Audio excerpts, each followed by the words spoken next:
अस्सलाम वालेकुम ख़वातीन व हज़रात। जैसा कि आप मुझे जानते हैं, मेरा नाम अमजद इस्लाम अमजद है और मेरा हमेशा हवाला रहा कि मैं कोई ना कोई सोशल टॉपिक्स के ऊपर बात करता हूँ और आप लोगों के साथ ऐसा एक एनवायरनमेंट क्रिएट करता हूँ जो आप लोगों की समझ में भी आता है और हम कुछ सोशल टॉपिक्स के ऊपर हम खुल के बात कर पाते हैं।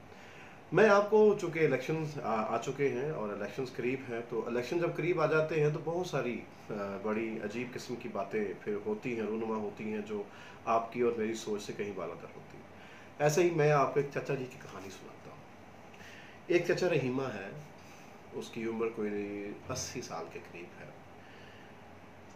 पोलिंग पे गए हैं, वोट कास्ट किया आपने। वोट कास्ट करने के बाद जब वो बाहर आए हैं तो आप पोलिंग एजेंट से आके पूछते हैं कि क्या मेरी बीवी ने भी वोट कास्ट कर दिया है।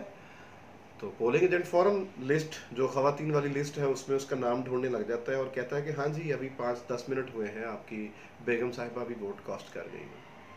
चाचा रहीमा बड़े हैरान कुल अंदाज में कहता है, यार काश मैं भी 4-5 मिनट पहले बाहर निकल आता तो मेरी अपनी बेगम से मुलाकात हो जाती। तो जो पोलिंग एजेंट था वो बाबा जी से बड़ा हैरानगी से पूछता, क्या बाबा जी आपकी अपनी बीवी से मुलाकात घर पे नहीं होती?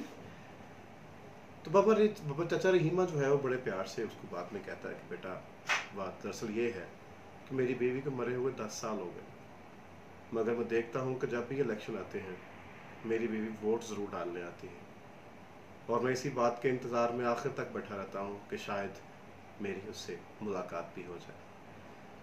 अब इस तरह की बातें जो हैं बड़ी ज़ुमानी होती हैं, क्योंकि बहुत सारे वोट ऐसे भी कॉस्ट होते हैं जो लोग इस दुनिया से जा चुके हैं, इस दुनिया फ़ानी से कूच कर चुके हैं, मगर अभी भी उनका वोट कॉस्ट होता है।